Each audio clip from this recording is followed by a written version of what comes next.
um estudo sobre o livro de Eclesiastes. É um livro que para mim é muito querido, né? Desde muito jovem que constantemente eu estou lendo a literatura da sabedoria. A literatura da sabedoria compreende os livros de Provérbios, Eclesiastes e Jó, né? E Eclesiastes tem um espaço muito querido no meu coração por ter me ensinado muitas coisas, né? E é por isso que eu queria falar com os irmãos nele. E para começar a falar sobre Eclesiastes, eu peço que os irmãos abram no livro de Salmos, o livro de Salmos, o Salmo de número 39. Vamos ler o Salmo 39, do 1 ao 11.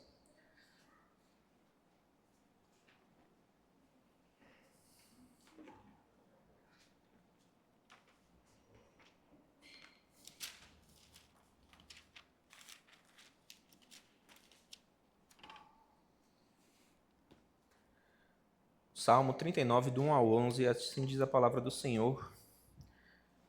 Antes o título, ao mestre de canto Jedutum, Salmo de Davi, a vaidade da vida. Disse comigo mesmo, guardarei os meus caminhos, para não pecar com a língua, porém mordaça a minha boca, enquanto estiver na minha presença o ímpio. Emudeci em silêncio, calei acerca do bem, e a minha dor se agravou. Esbraseou-se-me no peito o coração. Enquanto eu meditava, ateou-se o fogo.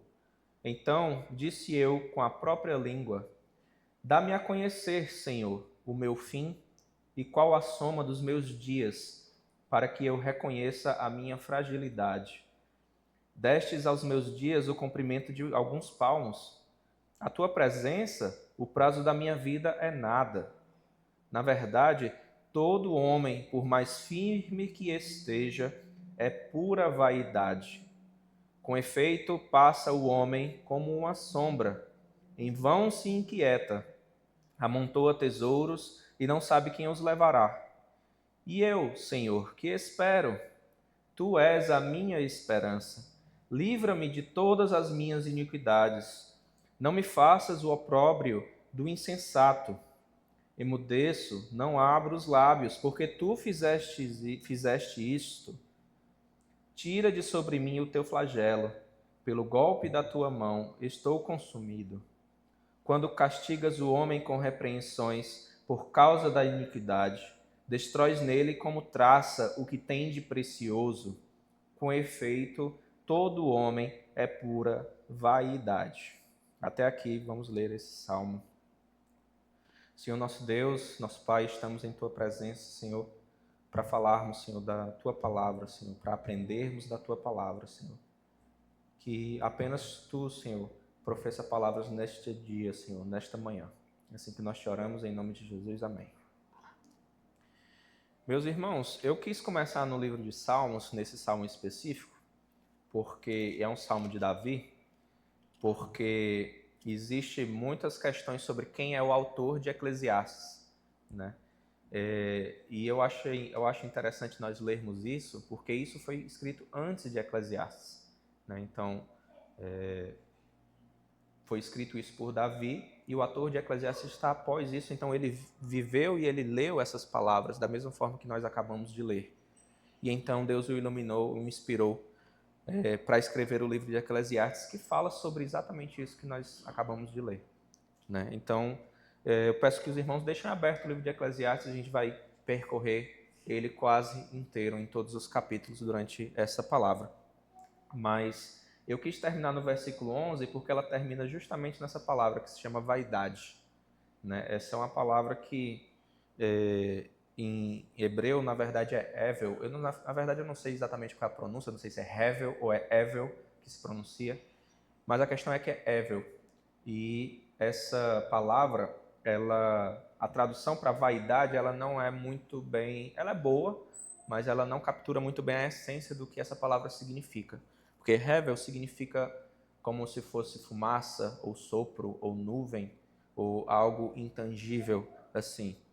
E lá no começo de Eclesiastes, nós vamos ver que o autor fala desse mundo debaixo do sol exatamente como isso. Hevel, Hevel. Tudo é evil, né? E nós conhecemos por vaidades. Quem já leu em inglês, a King James vai falar que é sem sentido ou meaningless, né? Mas não é bem isso, que essa vida é sem sentido.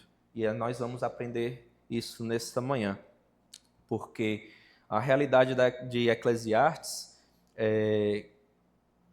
que está demasiadamente distante do que significa a vida sem sentido, na verdade.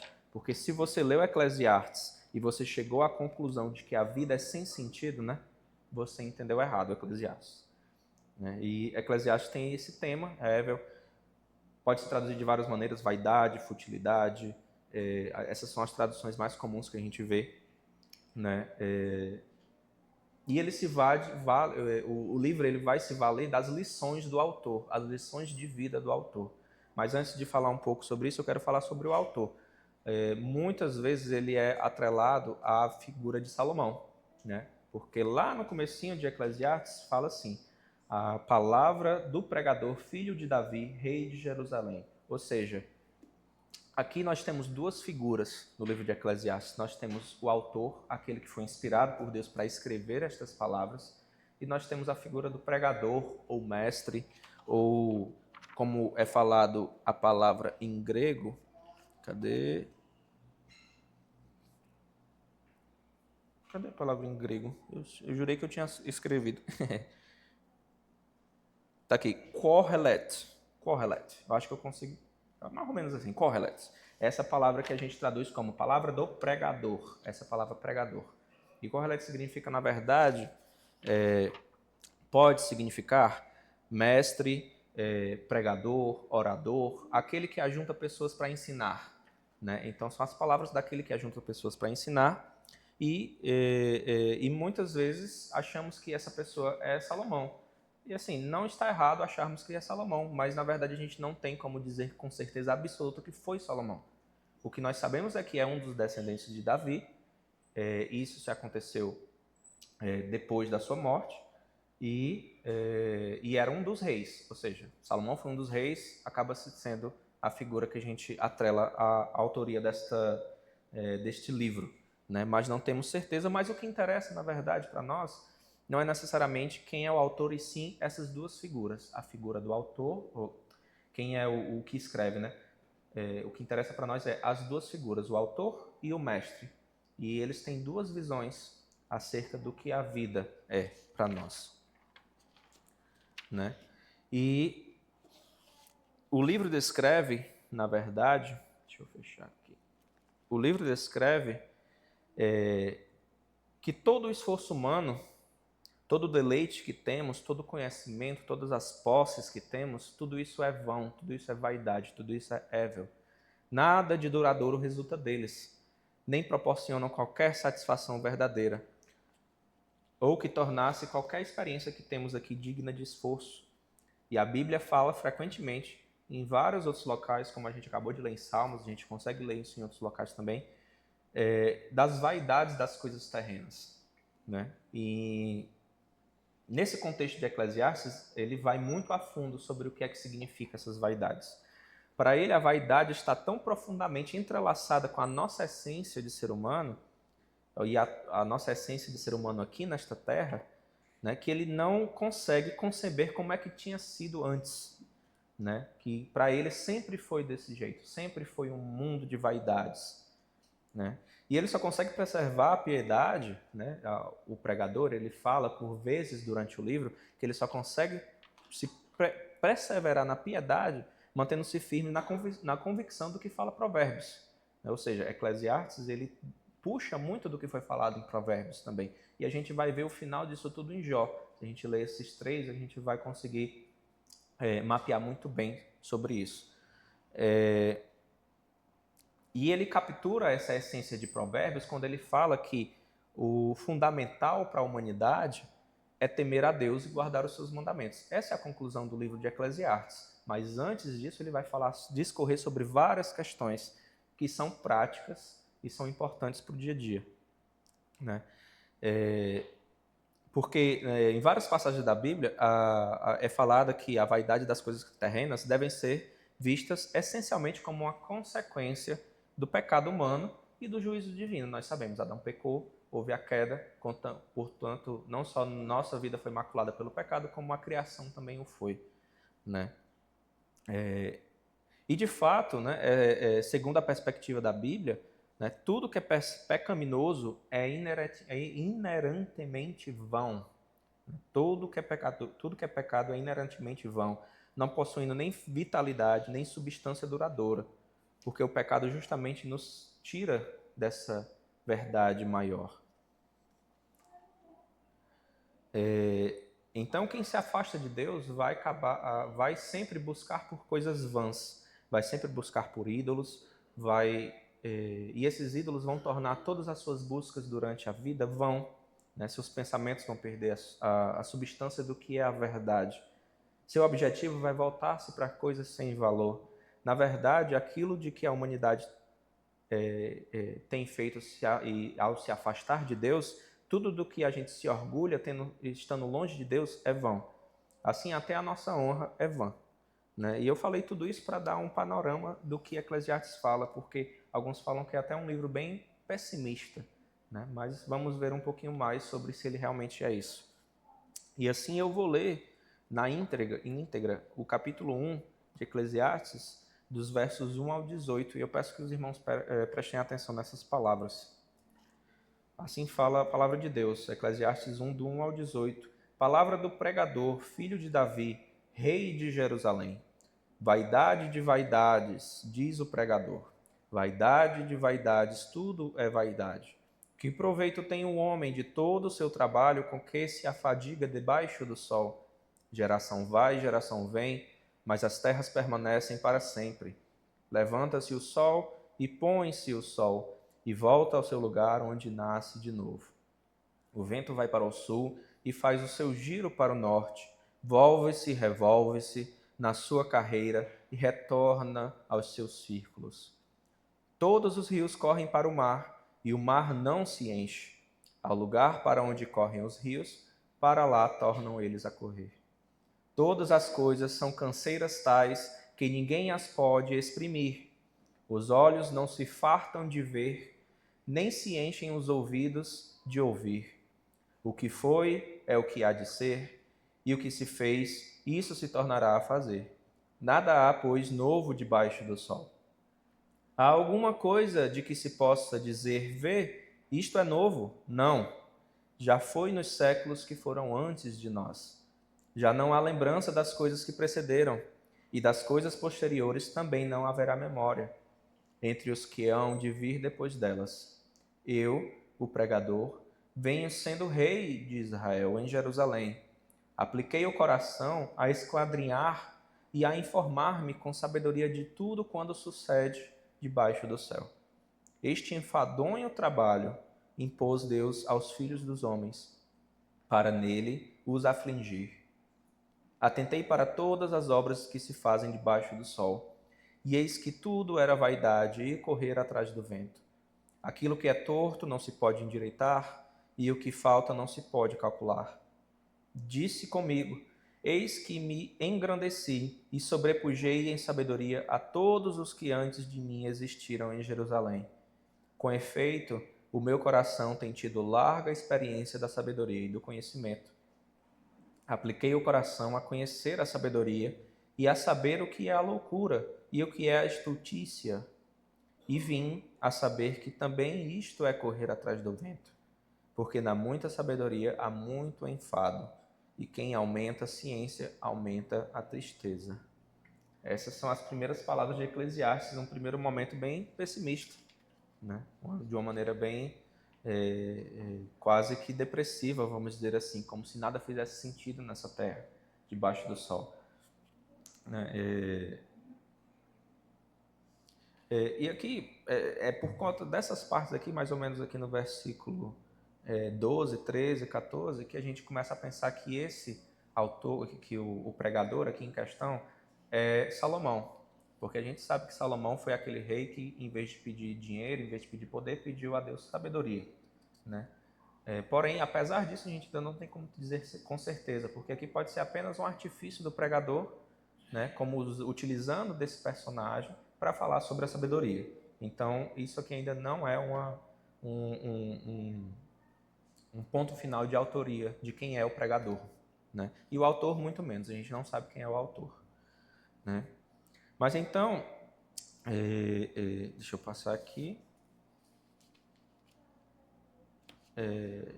que o autor e o pregador são pessoas diferentes, eu já falei, né? Mas aí nós vamos focar no que o mestre tem a dizer, o mestre, o pregador, né? Que é a voz dele que a gente vai ouvir durante a maior parte do livro, né? A voz do autor a gente só escuta nesse comecinho aqui, ó. Palavras do pregador, filho de Davi, rei de Jerusalém. Aqui é a voz do autor, e daí então é a voz do mestre pregador. E aí lá no final a gente vai ouvir o autor de novo. O autor ele vai fazer uma espécie de conclusão do livro, né? E aí a mensagem do mestre é o miolo do livro, né? O principal, né? E nós vemos que a mensagem central é essa: tudo é vaidade. E a maioria das traduções vão traduzir isso como sem sentido, né? Mas lembrando, não necessariamente significa sem sentido, porque Evel, na verdade, significa vapor, né? Então, essa palavra é utilizada de duas maneiras. Primeiro, como uma metáfora para descrever a vida, né? Ou melhor dizendo, essa palavra é utilizada como metáfora para descrever a vida de duas maneiras. Primeiramente, como algo temporário, passageiro, né? Como uma nuvem ou fumaça, algo que passa. E em segundo lugar, como um enigma ou um paradoxo, uma coisa que nós não conseguimos conceber. Porque assim como a fumaça, a vida parece sólida, mas quando a gente vai tentar agarrar a fumaça, não tem nada ali. Há tanta beleza, tanta bondade no mundo, mas justamente quando a gente começa a desfrutar dessa beleza, quando a gente começa a desfrutar dessa bondade, a tragédia vem. E tudo parece que se dissipa na nossa frente.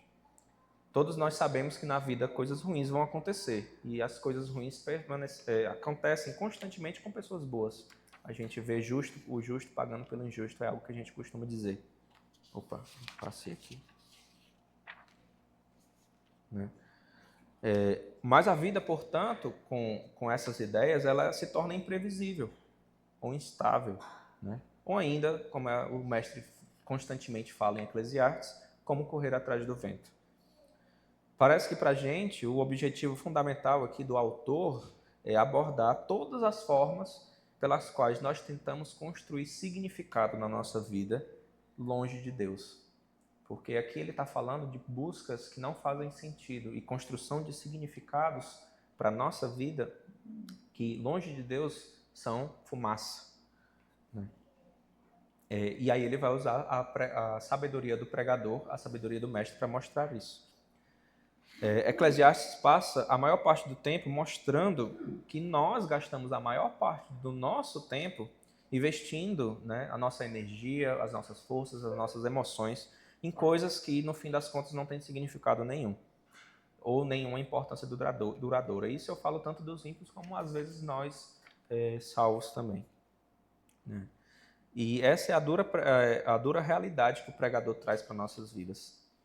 Lá em Eclesiastes 2, do 13 ao 23, eu vou ler bastante Eclesiastes, tá, irmãos? Porque, como é dito, né, eu estou bastante longe de ser sábio como o sábio pregador. Né? Então, com certeza, as palavras dele exprimem bem melhor qualquer palavra que eu tenha para exprimir. Lá no capítulo 2, dos 13 ao 23, assim diz a palavra. Então vi que a sabedoria é mais proveitosa do que a estultícia. Só um parêntese, estultícia aqui significa tolice ou insensatez. Então vi que a sabedoria é mais proveitosa do que a estultícia, quanto a luz traz mais proveito do que as trevas. Os olhos do sábio estão na sua cabeça, mas o estulto anda em trevas. Contudo, entendi que o mesmo sucede a ambos. Pelo que disse eu comigo, como acontece ao estulto, assim me sucede a mim. Porque, pois, busquei eu mais a sabedoria. Então disse a mim mesmo que também isso era vaidade. Pois tanto do sábio como do estulto, a memória não durará para sempre. Pois passados alguns dias, tudo cai no esquecimento. Morre o sábio e, da mesma sorte, o estulto. Pelo que aborreci a vida, pois me foi penosa a obra que se faz debaixo do sol. Sim, tudo é vaidade e correr atrás do vento. Também aborreci todo o meu trabalho, com o que me afadiguei debaixo do sol. visto que o seu ganho eu havia de deixar e a quem viesse depois de mim. E quem pode dizer se será sábio ou estulto? Contudo, ele terá domínio sobre todo o ganho das minhas fadigas e sabedoria debaixo do sol. Também isto é vaidade. Então me empenhei, porque o coração se desesperasse de todo o trabalho com que me afadigara debaixo do sol. Porque há homem cujo trabalho é feito com sabedoria, ciência e destreza, contudo deixará o seu ganho como porção a quem por ele não se esforçou. Também isso é vaidade e grande mal. Pois que tem um homem de todo o seu trabalho e da fadiga do seu coração em que ele anda trabalhando debaixo do sol? Porque todos os seus dias são dores e o trabalho desgosto. Até da noite não descansa o seu coração. Também isto é vaidade. Só um instante.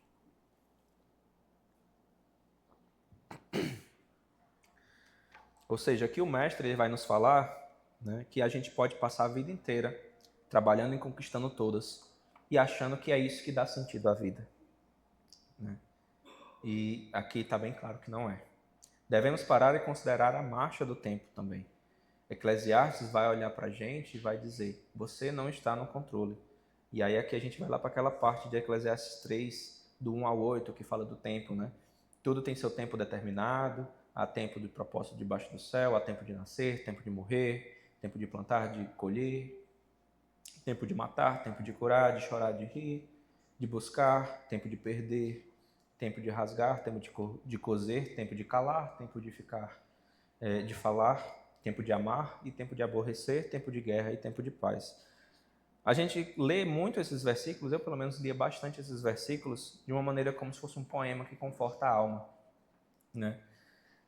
Mas aqui não é exatamente esse o objetivo.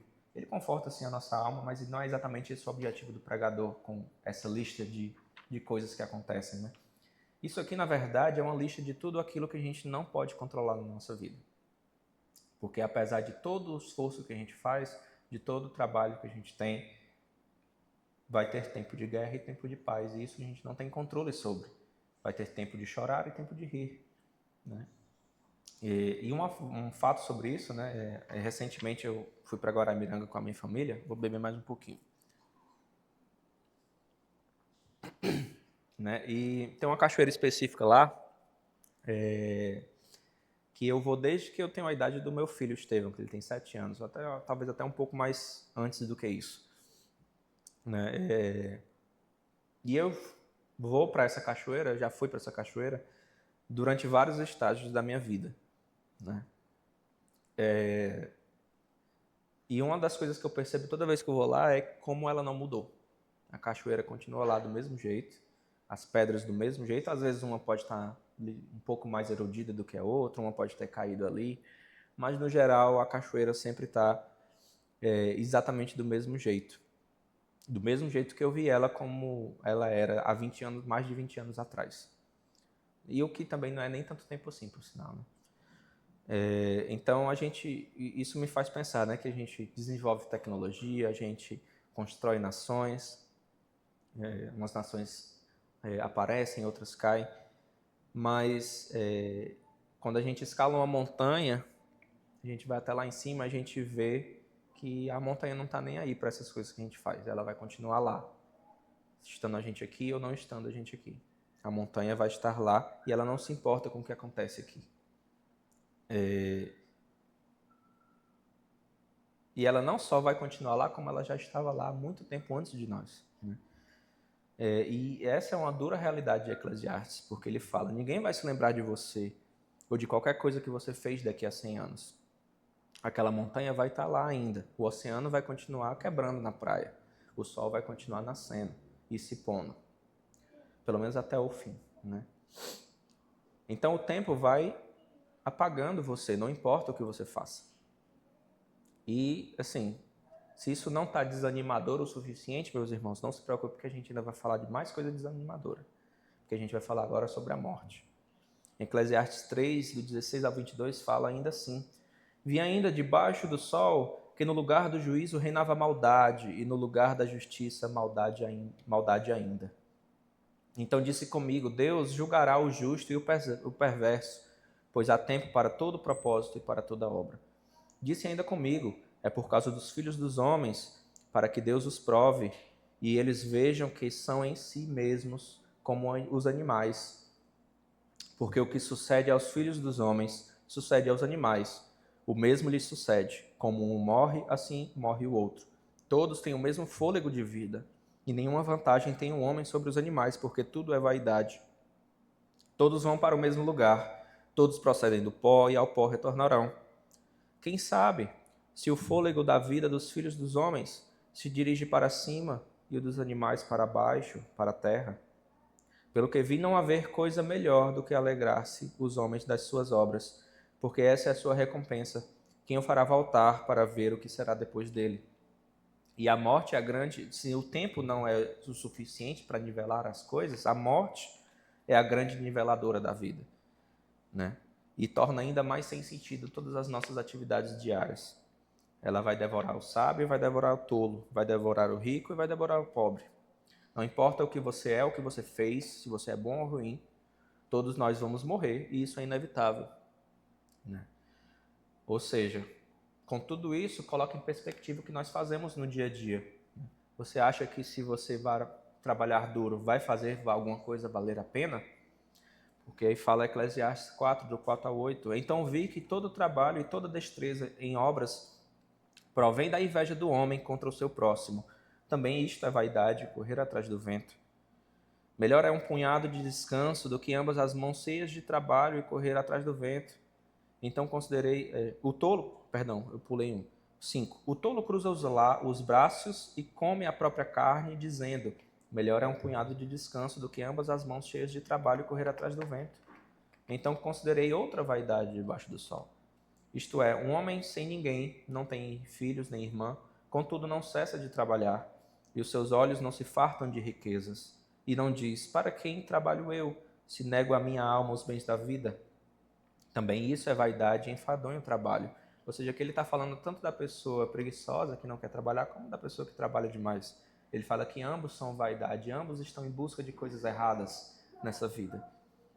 Nós adoramos dizer para nós mesmos que tudo pode ser alcançado com resultado se a gente tiver disciplina, se a gente tiver inteligência, se a gente tiver trabalho duro.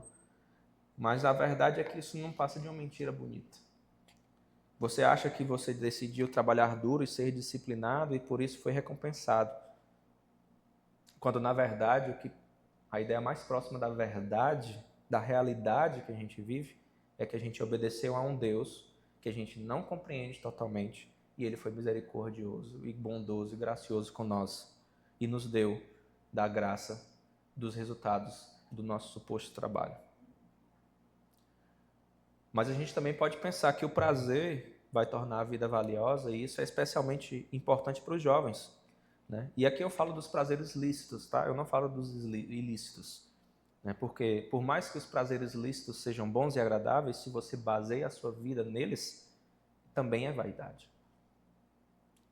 Em Eclesiastes 11, do 9 ao 10, fala assim, é um que é muito utilizado inclusive em OMPs. Alegra-te, jovem, na tua juventude, e recreie-se o teu coração nos dias da luta da tua mocidade. Anda pelos caminhos que satisfaçam ao teu coração e agradam aos teus olhos. Sabe, porém, que de todas essas coisas Deus te pedirá contas. Afasta, pois, do teu coração o desgosto e remove da tua carne a dor, porque a juventude e a primavera da vida são vaidade. Ou seja, é uma palavra dura para os jovens, né? Vá em frente, jovem. Viva a sua vida para férias, viva a sua vida para festa, para o fim de semana, né? Mas a segunda-feira sempre vai chegar. Rével, tudo é rével, né? E tá bem depressivo até aqui, né, meus irmãos? Porque, na verdade, quando a gente passa a nossa vida buscando coisas dessa terra, é apenas isso que existe, depressão. Apenas isso que existe, sem sentido, fumaça. A gente vai tentar agarrar coisas e não vai conseguir alcançar elas. Porque apenas quando a gente tem uma ideia dentro do nosso coração sobre a eternidade, quando a eternidade é plantada no nosso coração, na verdade ela já está conosco desde que nós fomos criados, né? É tanto que a gente usa isso até como artifício, às vezes, para evangelismo, né? No seu coração tem um buraco do tamanho de Deus, né? Ou seja, isso é a eternidade que está no coração de todos e faz com que essa busca pelas coisas desse mundo se torne isso aqui que o pregador está falando para nós, sem sentido, vaidade, né? Mas apenas quando a gente tem e percebe quando a gente tem a salvação do nosso Senhor Jesus Cristo e a gente junta isso com essa percepção da eternidade, é que as coisas vão começar a fazer sentido na nossa vida. É que as coisas que a gente faz debaixo do sol vão começar a fazer sentido. É importante mencionar também que por diversas vezes o pregador de Eclesiastes, ele leva em consideração provérbios e as coisas que estão escritas em provérbios, né? Porque a sabedoria nos traz vantagens reais, né? O pregador aqui, ele não está querendo dizer que a sabedoria é inútil. A sabedoria é muito útil, a sabedoria é uma coroa na cabeça daqueles que a têm, né? E elas trazem vantagens reais no mundo, nesse mundo debaixo do sol que a gente vive. Ou seja, o Eclesiastes concorda com Provérbios no sentido de que se você obedecer às disciplinas de Deus, se você pedir a sabedoria e se você andar de maneira sábia, provavelmente a vida vai correr melhor para você. E assim fala, por exemplo, Eclesiastes 9:17. As palavras dos sábios, ouvidas em silêncio, valem mais do que os gritos de quem governa entre os tolos. Aqui parece muito algo que se encaixaria perfeitamente em Provérbios. Ou Eclesiastes 9:18, logo seguinte, melhor é a sabedoria do que as armas de guerra. Ou seja, o autor de Eclesiastes, ele concorda que a sabedoria é importante para a nossa vida.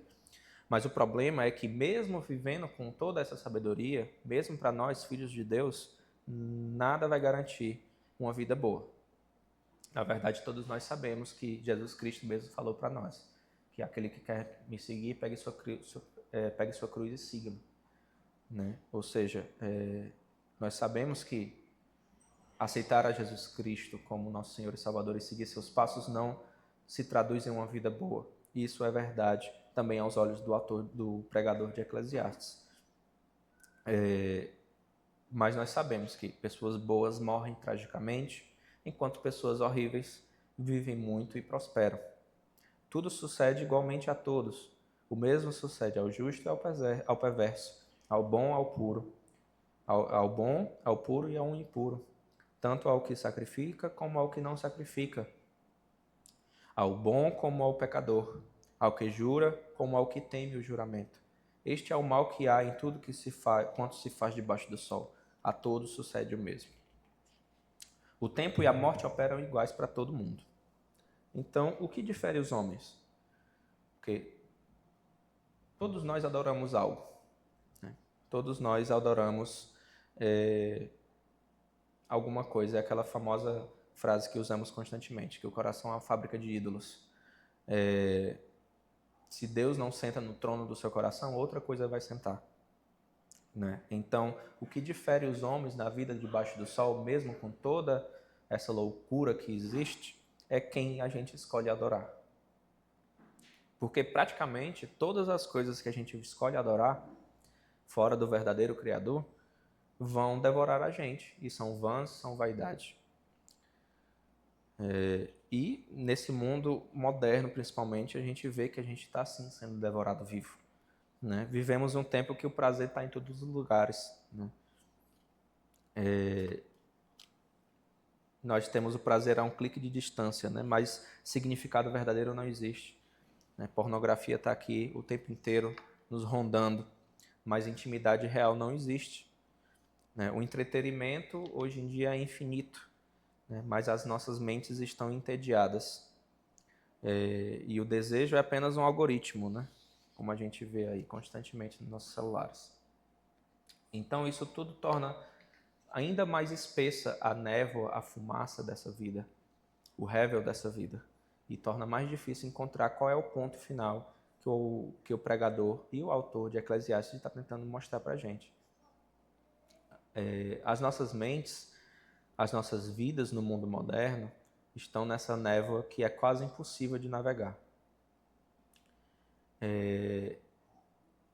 E assim, pode parecer um pouco que eu estou divagando entre várias coisas, entre várias questões de sentido da vida, do que é o significado verdadeiro, mas é porque quando a gente vai buscar isso verdadeiramente, até de maneira intelectual, é uma resposta não tão fácil assim de obter. Ainda mais para nós cristãos, quando nós sabemos que Jesus Cristo é a nossa salvação, é o motivo que nós vivemos, mas quando a desgraça, a tragédia chega à nossa vida, muitas vezes se torna difícil a gente enxergar isso. Ou mesmo quando a gente está tudo bem, mas a gente se deixa levar, por exemplo, para um vício em um celular, um vício em uma pornografia, ou qualquer outro tipo de desvio do caminho, vai tornar mais difícil a gente entender a realidade do que significa viver para Jesus Cristo. Porque não tem resposta fácil para o sentido da vida. A gente pode ser jovem, pode morrer amanhã, a gente pode comer de maneira saudável e a gente ainda pode morrer de um infarto. Não existe uma receita de bolo para a vida. A gente pode fazer tudo direito, aos nossos próprios olhos, aos olhos da sociedade, inclusive, ou aos olhos dos nossos irmãos em Cristo. E ainda assim, a gente pode ser esmagado pela vida. Ou seja, quando a gente lê Provérbios, a gente fica naquela ideia de que se a gente fizer tudo bonitinho, tudo de acordo com o papel, eu não vou sofrer nada nessa vida, né? Mas a gente vê que basta vivermos para vermos que tem muitas exceções nessa regra, né? Então é por isso que o próprio pregador aqui fala que até mesmo a sabedoria é rével, né? Aí, mais uma vez, não que ela não tenha sentido, mas que ela é um enigma. A sabedoria nem sempre funciona como a gente imagina. Ou seja, a maioria das nossas previsões do futuro são ilusões. A gente inventa histórias de controle. A gente mente para a gente mesmo de que se a gente viver de uma determinada maneira, de que se a gente proceder de determinado modo, a gente vai ter as rédeas da nossa vida e nada de ruim nos vai acontecer. Mas nós sabemos que não é assim. Nós sabemos que a vida acontece, nós sabemos que as tragédias chegam para nós. Mas então, qual é o bendito ponto desse livro? Qual é o bendito ponto de caminhar essa vida debaixo do sol, em meio a toda essa fumaça, em meio a todo esse rével? Eclesiastes, ele não diz para a gente simplesmente desistir, cavar uma cova e morrer e pronto. Apesar de que ele menciona diretamente que mais bem-aventurado é quem já morreu do que quem está aqui. Ele fala lá em Eclesiastes 4, do 2 ao 3. Pelo que tenho, por mais felizes os que já morreram, mais do que os que ainda vivem. Porém, mais que uns e outros tenham por feliz, aquele que ainda não nasceu, não viu as más obras que se fazem debaixo do sol. Bem pesado isso daqui, né? Mas isso daqui, na verdade, está nos mostrando o seguinte, que Eclesiastes, ele é um livro para mostrar para a gente os limites do controle que nós temos sobre a nossa vida. Aí volta aqui para aquela questão do tempo lá. Porque tem tempo para tudo, mesmo para o cristão. A gente tem uma determinada agência nesse mundo, né? Ou seja, a gente pode plantar uma semente, mas a gente não pode decidir se vai chover. Então, quando a gente aprende essa verdade, quando a gente aprende que a gente não está no controle, e quando a gente vive a vida com essa verdade em mente, não por apatia, não daquela maneira como Nietzsche fala de que Deus está morto e nada faz sentido, mas sim pela sabedoria verdadeira que o livro de Eclesiastes nos fala. Sabedoria de que existe algo depois do debaixo do sol, né? É nesse momento que a gente vai descobrir a chave para o verdadeiro desfrute da vida debaixo do sol. A gente tem que aceitar que a vida é rével, que a vida é fumaça. A gente tem que reconhecer que nada está no nosso controle. E por isso, várias vezes também, por mais que eu tenha focado aqui nas partes depressivas, vamos dizer, do que o pregador está falando, Por várias vezes, o mestre também fala da dádiva de Deus para a gente nessa vida.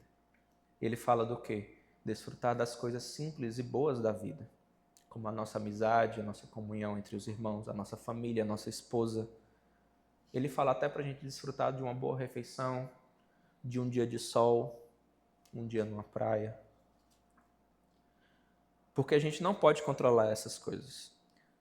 Certamente não é garantia nenhuma de que nós teremos um bom dia de sol com a nossa família e o nosso filho do lado.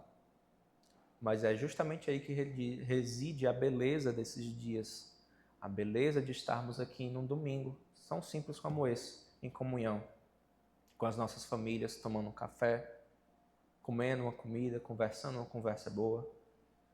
Não é o trabalho, não é as riquezas, não são os prazeres. Isso, quando eu digo os prazeres lícitos, no sentido de bens e posses, mas sim essas coisas corriqueiras do dia, onde se encontra a verdadeira beleza. Lá em Eclesiastes 6, do 3 ao 6, fala assim: se alguém gerar 100 filhos e viver muitos anos até avançada idade, e se a sua alma não se fartar do bem, e além disso não tiver sepultura, digo que um aborto é mais feliz do que ele, pois debalde vem o aborto, e em trevas se vai, e de trevas se cobre o seu nome. Não viu o sol, nada conhece. Todavia, tem mais descanso do que o outro. Ainda que aquele vivesse 2 vezes 1000 anos, mas não gozasse o bem, porventura não vão todos para o mesmo lugar? Aqui ele basicamente está falando o seguinte: se você não consegue apreciar essas coisas boas da vida, mais feliz é um neném que não nasceu, nem aproveitou isso daqui. Quando adoto uma postura de confiança total em Deus, sinto-me livre para viver e aproveitar a vida como ela verdadeiramente é. E não como eu acho que ela deveria ser. Porque até as minhas expectativas de como a vida deve ser, no final das contas, é fumaça. Mas então, como deve ser uma vida de um cristão genuíno? Como nós podemos aproveitar essa vida debaixo do sol? O Eclesiastes também fala por diversas vezes. A verdadeira liberdade do cristão genuíno. E aqui eu tenho 1, 2, 3, 4, 5, 6, 7, 8. 8 só dos que eu achei, mas tem mais. Apesar de ser um livro curto de 12 capítulos. Eclesiastes 3 fala assim: sei que nada há melhor para o homem do que regozijar-se e levar a vida regalada. Também que é dom de Deus que possa o homem comer, beber e desfrutar do bem de todo o seu trabalho. Sei que tudo quanto Deus faz durará eternamente. Nada se lhe pode acrescentar e nada lhe tirar. E isto faz Deus para que os homens temam diante dele. Mais um pouco à frente ele fala: pelo que vi, não haver coisa melhor do que alegrar-se o homem nas suas obras, porque essa é a sua recompensa. Mais na frente, aí ele fala mais um pouquinho na frente: eis que vi, boa e bela coisa é comer e beber e gozar cada um do bem de todo o seu trabalho, com que se afadigou debaixo do sol, durante os poucos dias da vida que Deus lhe deu, porque esta é a sua porção. Quanto ao homem, a quem Deus conferiu riquezas e bens e lhe deu poder para deles comer, e receber a sua porção e gozar do seu trabalho, isso é dom de Deus, porque não se lembrará muito dos dias da sua vida, porquanto Deus lhe enche o coração de alegria. Mas na frente ele fala ainda, no capítulo 7, no dia da prosperidade goza do bem, mas no dia da adversidade considera que Deus fez tanto este como aquele, para que o homem nada descubra do que há de vir depois dele. Mas na frente, no capítulo 8, versículo 15, ele fala assim: Então exaltei eu a alegria, porquanto para o homem nenhuma coisa há melhor debaixo do sol do que comer, beber e alegrar-se, pois isso o acompanhará no seu trabalho nos dias da vida que Deus lhe deu debaixo do sol. Capítulo 9. Vai, pois, come com alegria o teu pão e bebe gostosamente o teu vinho, pois Deus já de antemão se agrada das tuas obras. Em todo tempo sejam alvas as tuas vestes, e jamais falte óleo sobre a tua cabeça. Goza a vida com a sua mulher que amas, todos os dias da tua vida fugaz, os quais Deus te deu debaixo do sol, porque esta é a tua porção nesta vida, pelo trabalho com que te afadigastes debaixo do sol. No capítulo 10, o festim faz-se para rir, o vinho para a alegria da vida, e o dinheiro atende a tudo. No capítulo 11, doce é a luz e agradável aos olhos ver o sol. Ainda que o homem viva muitos anos, regozije-se em todos eles. Ou seja, por mais que a gente tenha visto todo esse conteúdo depressivo, vamos dizer assim, do Eclesiastes, ele sempre está juntando, e eu fiz de maneira proposital, porque ele fala uma coisa depressiva e logo em seguida ele conclui com algo desse gênero. Ele está constantemente juntando as duas coisas, quase como se fosse um paradoxo. E é por isso que a vida é Hevel, a vida é um enigma. Nós estamos o tempo todo trabalhando, mas se a gente busca, se o sentido da nossa vida está no trabalho, é Hevel. Mas a gente pode, se o sentido da nossa vida está no Senhor, a gente pode desfrutar dos frutos do nosso trabalho da maneira correta. Se a gente bota o sentido da nossa vida em comer e beber e fazer e ter os prazeres desse mundo, é Hevel. Mas se a gente está com o Senhor, a gente pode comer e beber e desfrutar dessa vida. Porque esse é o sentido verdadeiro. Ou seja, a liberdade não está em acreditar que Deus deve algo a você. Deus não deve nada a gente. Então, a gente deve aproveitar tudo com maior deleite. Todos os pequenos momentos da nossa vida. A maioria das religiões do mundo são construídas baseadas em promessas. Se você for bom, tudo vai fazer sentido. Se você seguir as regras, tudo vai ficar em ordem. Hevel, Hevel, Hevel. Assim diz o pregador, tudo é Hevel. A liberdade verdadeira que Cristo nos dá é de que podemos caminhar com os olhos abertos e enxergar essas coisas da vida, as coisas difíceis e as coisas boas pelos que elas realmente são. Ou seja, uma dádiva de Deus, isso é a criação. E tudo isso serve para o quê? Para quebrar a nossa arrogância. A arrogância de que nós não somos o centro. Você não é o centro, eu não sou o centro. A humanidade não é o centro dessa história. E aqui eu falo a história da criação. Cristo é o centro da história da criação. Logo, lá no final, o pregador vai dar um poema sobre a velhice. E eu acho que ele captura muito bem a essência.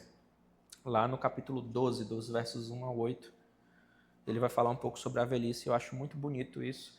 E serve para nós, quem já está mais próximo da boa idade, aqueles mais jovens, vivam a sua vida dessa maneira. Lembra-te do teu Criador nos dias da tua mocidade, antes que venham os maus dias e cheguem os anos dos quais dirá, não tenho neles prazer.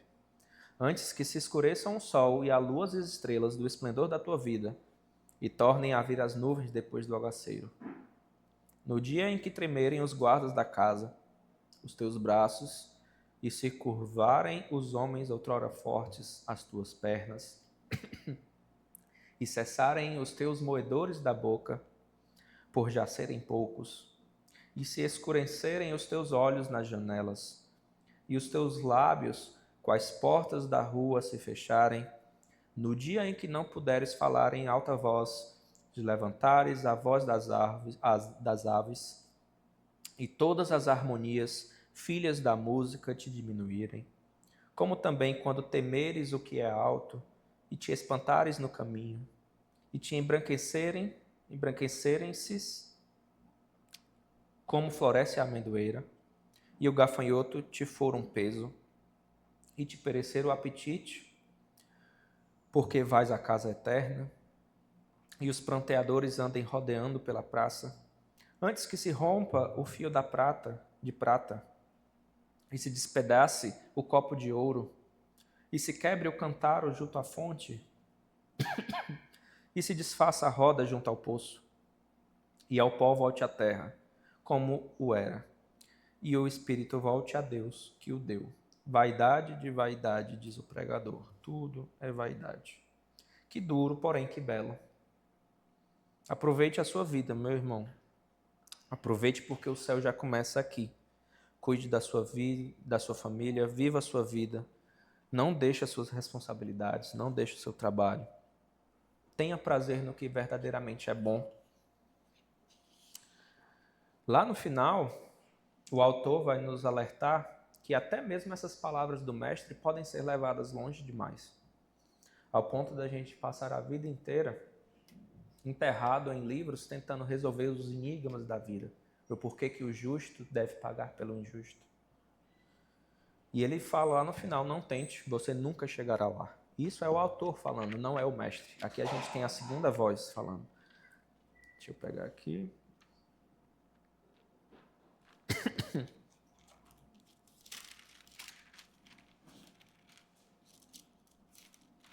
Lá no 12. No finalzinho.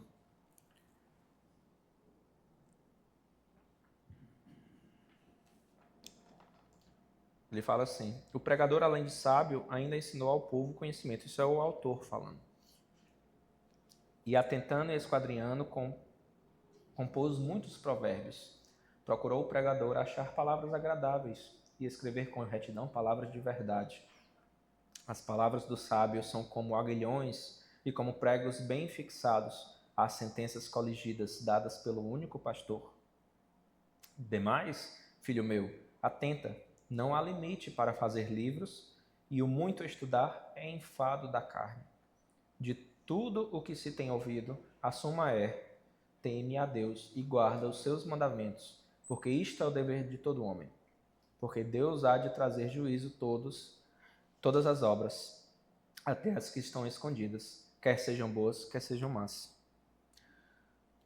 Ou seja, teme a Deus e guarda os teus mandamentos. Esse é o dever de todo ser humano, pois Deus vai julgar todas as ações, tudo que está oculto, tudo que seja bom, seja mal. Portanto, o autor considera, ou isso o autor, não o pregador. O autor considera bom permitir que o pregador desafie as nossas falsas esperanças. Nos lembre que o tempo e a morte vão deixar a nossa vida, a maior parte dela, fora do nosso controle. Mas que o verdadeiro sentido da vida é a esperança no julgamento de Deus. A esperança de que um dia Deus eliminará todo o rével, toda a fumaça, e vai trazer a justiça verdadeira ao nosso mundo. E é essa esperança que deve impulsionar a vida de honestidade, de integridade diante de Deus, apesar de nós continuarmos sendo intrigados pelos mistérios da vida. Essa é a sabedoria de Eclesiastes, a gente meio que passou pelo livro todo, é um livro muito complexo, com certeza não esgotei tudo que pode ser falado, mas eu não vou terminar com essas palavras do autor, eu vou terminar com as palavras do nosso Senhor Jesus Cristo, porque ele também falou sobre isso. Lá em Mateus 8, do 18 ao 20, são dois versículos, dois versículos.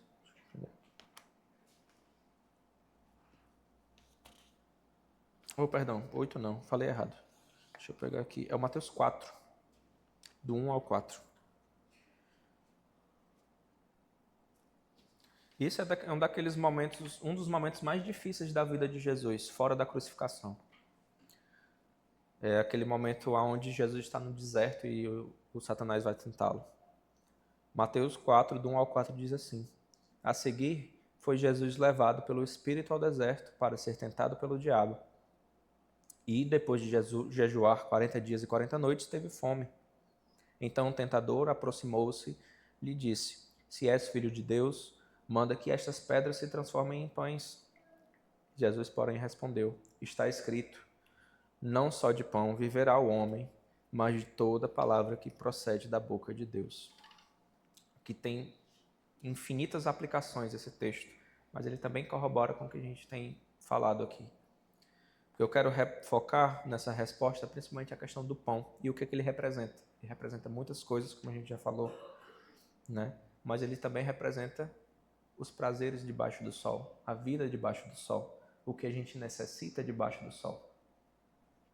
Não é o que o pão seja ruim. Jesus não está negando o pão porque o pão é ruim. Porque se o fosse, Jesus não teria se fartado dele em diversas outras circunstâncias, ou mesmo operado milagres com o pão. Nós sabemos que o pão é o símbolo do corpo de Cristo, né? Na ceia do Senhor, por exemplo, o corpo que foi moído pelas nossas iniquidades. Né? O que Jesus nos ensina com essas breves palavras é o que Eclesiastes inteiro está tentando nos dizer. Nada do que esse mundo pode oferecer a maior do que a palavra de Deus, o nosso Senhor. Nada de duradouro resulta deles, nem proporciona qualquer satisfação verdadeira, ou que torne a sua experiência digna de esforço. A Bíblia fala frequentemente da vaidade das coisas terrenas. Opa, perdão. É tanto papel aqui que eu me perdi. Aqui. Ou seja, nada pode oferecer, nada que esse mundo pode oferecer é maior do que as palavras do nosso Senhor. E é isso que o pão representa também, é uma das coisas que o pão representa nesses versículos. Então, nós vemos até um círculo completo quando a gente considera, por exemplo, João 6 também, no qual Jesus fala que ele é o pão da vida. Né? Ou seja, Eclesiastes nos fala que o pão desse mundo não satisfaz a gente, nada do que está nesse mundo é digno de esforço. Satanás vai lá, em Mateus 4, tenta Jesus com o pão desse mundo, né? Mas Jesus é o verdadeiro pão da vida, é o verdadeiro sentido da vida. Porque sem Jesus tudo é rével, tudo é fumaça, tudo não tem sentido. E essa é a palavra que eu queria trazer, meus irmãos. É uma palavra difícil, é uma palavra dura, principalmente por quem já passou por tragédias. Uma das grandes fontes de pessoas saindo da igreja, pessoas que se diziam cristãs, é porque passa por alguma tragédia e não consegue compreender o que Deus fez naquele momento. Né? E é justamente por estar colocando, isso acontece porque nós colocamos as nossas esperanças em algo que não tem significado eterno. Não é o nosso trabalho que vai trazer significado eterno, não é os prazeres da vida que vão trazer significado eterno. Apenas Jesus Cristo pode trazer significado eterno para a nossa vida. E com Ele, aí sim, a gente pode aproveitar essa vida da maneira que ela é. Tanto as coisas boas quanto as coisas ruins. Essa é a nossa palavra, meus irmãos. Vamos orar. Senhor, nosso